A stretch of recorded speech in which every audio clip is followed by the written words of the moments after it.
Okay, everybody, welcome back. It's another beautiful Tuesday morning, and you know what that means. It's time for another excellent episode of Breakfast with... Well, wait a minute. Breakfast without Bill. I only got Matt and Ronnie here. What's going on, fellas? Bill's not here. Good morning to those waking up with us here. We appreciate those folks who decided to get up with us. And no, you do not see Mr. Bill Tallarico here this morning. We got rid of him last night. We thought it was time for a change, and now we're moving on to bigger and better things. Of course, I kid. Bill is doing something this morning that business people used to do back in the 90s. He's actually visiting with clients. So he's on the road this morning. We wish him well. It's good to know that it's not any type of medical emergency, no surgeries, no COVID issues, just a good old-fashioned client visit. So it's another call to the bullpen for myself and Mr. Matt. So thanks for having me, Matt. Yep, absolutely. And I was hopeful this morning when I woke up. It's kind of like on Thanksgiving when you get to go to the big kids table that I could do the introduction. But I see I'm still at the side table with my buddy Ron. But good to have you, Ron. But today we wanted to jump into a couple of sales stats that back up. A lot of what we talk about. Not necessarily new or novel concepts, but we're always getting individuals that send us articles to read. Obviously, we're looking to sharpen our craft and our trade as well. So we're doing research. And the Tallarico Group does not have an R&D department. That all went to Ron's salary, so we have to steal some stuff from others. But we really pride ourselves on just bringing the latest stuff that and statistics that come. And I think there's been some interesting ones from the pandemic. Yeah, no doubt. I'm still looking for that salary bump, by the way, but we'll talk to Bill when he gets back. We're still looking at some of those stats. The pandemic certainly has changed the way that America does business. We think we're coming out of that currently. But it's actually good, as you mentioned, to validate some of the things that we talk about on this show, more so you and Bill as I kind of sit back from the catbird seat. But we picked out 3 of those that we think are going to be worth talking about and good takeaways for you out there. And one of those has to do with trust. So we'll jump into topic number 1 or stat number 1, which is 89% of all salespeople feel that they do business. I'm screwing that up. 89% of salespeople do business with trusted advisors. So trust is the number one thing that people look for. And what's interesting, that's from a Salesforce State of the Union, so to speak, in sales, and then part of one on LinkedIn. 83% of salespeople since the pandemic have seen the increased importance of building trust. So trust is something that we always talk about, but it's an elusive topic in many ways, especially recently. How do we develop and build trust when we can't necessarily always be in front of people or be belly to belly like many of us were used to? So, Ron, when we think about trust, what comes to mind, and how do we build trust throughout a sales cycle and process? Yeah, great question. For me, I always say you got to do the simple things. Do the easy stuff and get that stuff right. Obviously, the definition we like to use is, having our words and actions being consistent over time. But in addition to that, and something I say around pretty much the office on a daily basis is if we're not doing the easy stuff right, then we failed. And that's probably the easiest way for us to gain trust. So when we say we're going to send an email, we send it. When we have a 9 o'clock meeting, on time is 8:55. So for me, that's, I think, most important in getting the easy stuff right the first time every time. Yeah, and just to elaborate on some of these statistics, the number one trait that buyers valued in salespeople at 58% was trustworthy. And then the second most important trait was transparency at 37%. I wasn't a math major, but that makes up a whole lot of 100 there. and it's a question that we always talk about, not only with salespeople but also in interviewing. You know, why do people buy from you? You know, it's a great question to really dig into it, and we hear a lot. Well, people like me, or you know, my personality. You know, I am able to talk about anything. Right? I'm a chameleon. I walk into the room, and people like me. Yeah, no doubt. And it's really one of the first questions that I like to ask. And we look for top sales talent on a daily basis. And that is, you know, why me? You know, why do people buy from you? And one of the answers that I hate is that likability answer. And the first answer that we do want to hear, or at least some point in that sentence, is trust. People trust me. The next follow-up question: how do you establish trust? Yep. And of course, we get into that, and we've talked about that during the piece of the show. But Yeah, critical. And I think what's so interesting is that oftentimes salespeople or people in general, they think trust and like is the same, right? That it's interchangeable and it means the same thing, which may be closely related. And by the way, we're not saying you know, go be the Grinch, right? Don't have people like you.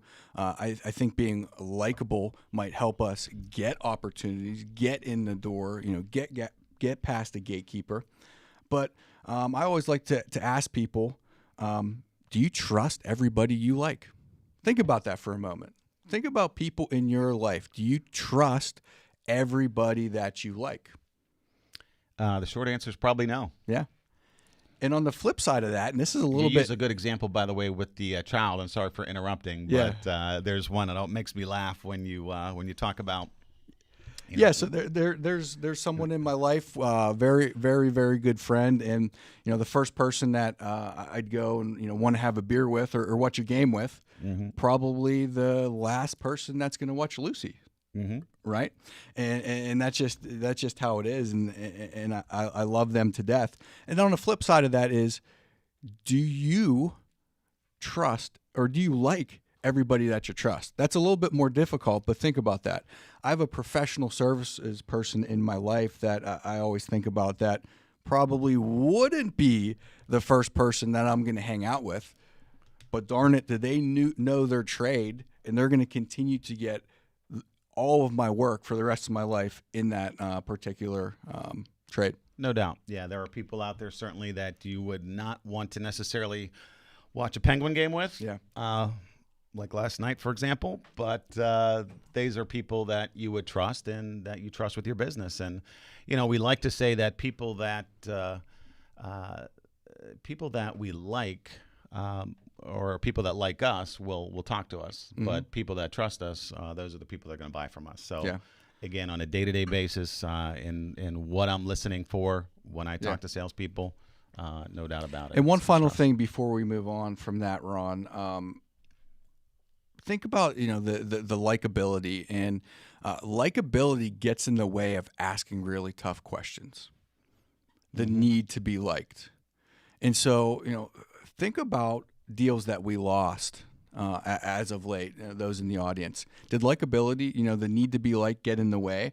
Were we able to ask that tough question that when everything was going great, to pump the brakes and say, hey, Mr. Prospect, really appreciate the kind words and the sentiments you're sharing, but got to ask you, what's one thing that could derail us? What's one thing that could get in the way from you sending over that contract by Friday? That's tough, right? And that goes against human nature in that likability. So, you know, how do you demonstrate it when your words and actions are consistent over time? Laying out mutual expectations, timelines, doing the simple things right, like you said, actually hitting those. And then another thing is, you know, showing your expertise with the questions that you ask. Yep, no doubt. And we study, obviously, salespeople on a day-in, day-out basis. That likability factor, more times than not, when folks are struggling, you can go to that, and it's going to be weak, it's going to be lower. And again, those are the folks that, you know, to your point, are afraid to ask those tough questions. Yeah, so takeaway there, trust is obviously important. We talk about it a lot, but just be aware, you know, your need to be liked. And look back on sales cycles, and, you know, were you able to do what you said you were going to do?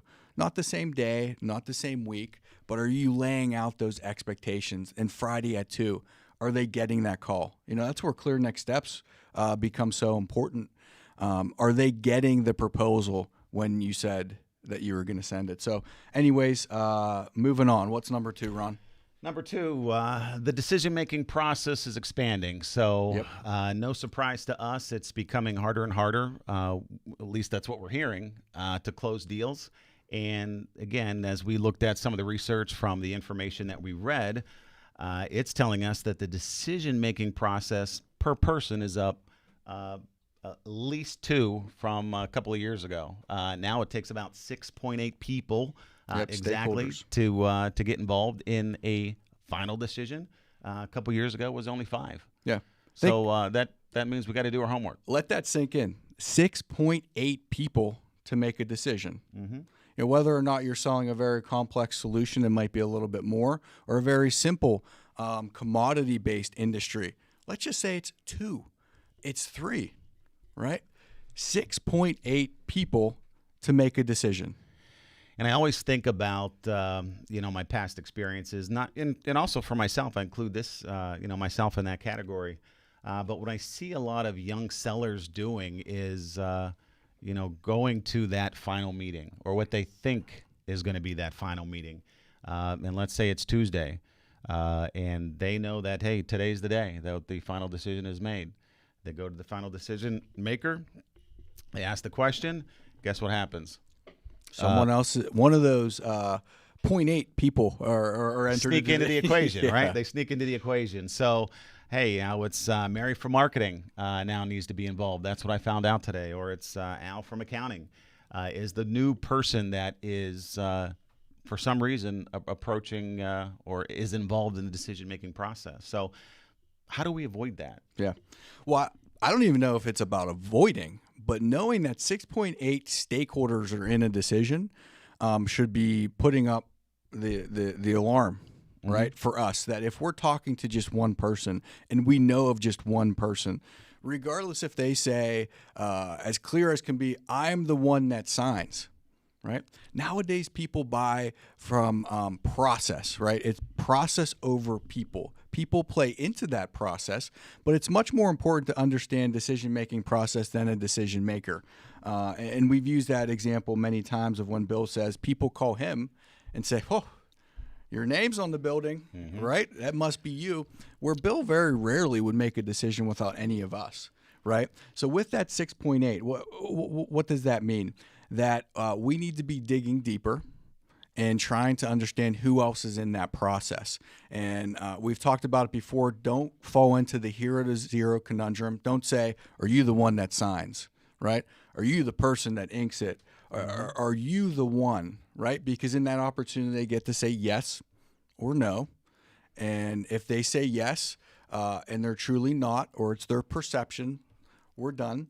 But, not to say that we want to elongate deals, and not to say that we want to just, ask a million questions. Something that we love to use is, in our experience, in decisions like this in the past, people like to chat internally. Who's one person you might talk to, right, about this proposal? Yeah. And what's important to them? Yeah. What are they going to be asking about? So it's obviously a good idea to have that foresight going in to that equation and into that encounter, and knowing that decisions aren't made in silos anymore. So asking those direct questions and not assuming is always going to be a good strategy. And we can start decision-making process in almost the first couple minutes of a meeting. Right? If you really think about it and step back, our favorite question about that is, walk me through your process. They don't need to have the proposal yet. We don't have to talk about the solution yet. We could just simply say, hey, when you get a proposal, walk me through your process from there. Mm-hmm. What happens next? So simple. Yeah. A situation where, again, the majority of folks perhaps are missing that one. And then again, they end up in the same situation that I've been in many times as a young seller, sometimes even as a senior seller. Yep. Again, not getting all the pieces to the puzzle and just missing those key opportunities. Yeah, and I think a great way to get into those conversations, I used an example before, but we love to use in our experience. right? Asking a question about, decision-making process in our experience, because it's a little bit softer, but it also shows them that you've been there before, right? In our experience, and time again. I say this almost every show, but people do not know how to buy. I know this stat was confusing to you, but I thought it was so powerful, but I'm going to read it real quick. It said 65% of customers tell us that they spent as much time as they'd expect for the entire purchase just getting ready to talk to a sales rep. And I even butchered it reading it. 65% of customers tell us that they spend as much time as they expect for the entire purchase just getting ready to make to enter into with salespeople. So what's that tell you? There's a lot of steps happening, and people don't necessarily know how to buy. It's slow. You run into different people that if it's over a certain threshold, all of a sudden procurement's getting involved, or we might need to opt out of a contract. We have to get legal involved, right? So it's really, really important that we walk through that process. 6.8 people. That blew me away. Yeah, a little preparation obviously is going to help, and I always say, it takes really two things, well, maybe three things. Number one, people have to trust you. Number two, they have to be ready to buy, and number three, you have to make it easy for them to buy. And great point. A lot of that goes into being prepared. Yeah, so if people are bogged down in their own process, getting ready for salespeople, how compelling are we making it to have a meeting? Right? I mean, what's in it for them? If everybody thinks that going through this process is long and arduous, what are we solving? Why should they take a meeting? Going back to what's in it for them versus, hey, can we just be an option? Hey, can we check the quote? Hey, can we be a backup just in case your time? I mean, is that going to move people, after understanding that stat and knowing that, if we go through this, I have to find 5.8 of my closest buddies and friends to go through this decision. Gotcha. Yep. So I think we've beat that horse down. Yep. I think there, again, preparation and understanding that, again, decisions aren't going to happen in silos. And again, we should be prepared to ask the right questions at the right time. Yep. So what's the next step? Number three is one that really jumped off the page for me, and that is 80% of all sales require 5 follow-ups after the first contact that takes place, yet only 10% of all salespeople are going to make more than 3 tries. But let's be clear. I think this is after we've engaged, right? This isn't 5 just calls to get an appointment or anything. This is actually after we've engaged in the process. Correct. Right? Yep. Because the stats of getting an appointment, there's a million different stats out there. I saw 18 was a big number that came up, 18 contacts to be able to get an appointment or to engage with someone. So I just wanted to be really clear because 5 follow-ups probably sounds really good to people. That is not to get something. That is just simply once we're engaged and in process and they have a proposal, minimum of 5 follow-up conversations. And it might sound easy to simply say, "Hey, are you ready to buy?" And I know one of your favorite questions. I think it's one of my favorite questions when talking to salespeople and finding the right salespeople for that right role is, tell me how you keep momentum going. Yep. Very seldom is a sale going to start and finish on the same day. Probably not going to happen. We have to develop trust. We have to figure out what the pain point is. We have to figure out why they want to buy. And, throughout that process, again, we know going in it's going to take multiple steps. So one of my favorite questions, and I know one of yours, how do we keep that momentum going? So, Matt? Yeah, my second or third favorite, I'm like a broken record, but, I keep going back to them because they are so powerful. And if we master this, this is the one thing, clear next steps, that if we master that, we will be a much, much better salesperson. It's something that we're constantly honing. So if we know it's going to take a minimum of 5 follow-ups, traditionally, let's release, the pressure. Sometimes when we're coaching people, they're like, I worked so hard up front. I figured out FANT. I had my first clear next step. We did a PDR, and then I didn't close it. Well, it's going to take some more work after that. So don't let clear next steps get old, right? The best thing that you can be doing is getting a clear next step. Getting a clear next step to do a PDR, better than some, most, but that's easy. What really separates great salespeople from good salespeople are the ones that get it 2, 3, 4, 5 steps down the road. Because that's the difficult part. It's easy just to say, oh, nothing's changed the first 2, call you back in 2 weeks. That's a trap. Yeah, no doubt. And what are we bringing with each follow-up? Again, are we bringing value, or are we, hey, it's Thursday, you should have a decision made by then. And again, I'm checking in to make sure. Yeah. What are we bringing from that first conversation, from the second conversation that ultimately brings value? Statements I like are, just simple statements like, hey, I was thinking about you yesterday. I was thinking about our conversation. This is something I wanted to throw out at you based on, what we talked about, what might be important to Joe, who you mentioned might be involved in the decision-making process. So again, keep thinking about anything other than, hey, I'm just checking in. Are you ready to buy? Take that out of the vocabulary, all of you out there. The number one, just, is non-precise language. I just wanted to. We're just going to. Well, just do it, right? Checking in, right? But again, checking in, just following up, seeing where we are. That's not necessarily adding value. What I think we should be doing in these calls, if we're doing it correctly, has anything changed since the last time we chatted? That's a must ask, right? Not has the decision been made, right? Has anything changed since the last time we spoke? Because it's an open-ended question that allows so much to fall out. The other thing I think we should be playing on is in these, we have to ask some tough questions, and usually based off of, timeline. Right? If we really know the timeline and we have some key stakes out there, set on the calendar of this needs to happen, right? This is the next step. In that project management, we're able to go, hey, I'm getting a little bit nervous that we're going to be able to hit that date. How are you feeling? Make me feel better about that, right? Asking some of those time-related questions to keep that urgency. Yeah, no doubt. I couldn't have said it better myself, so I won't. I'll keep it short.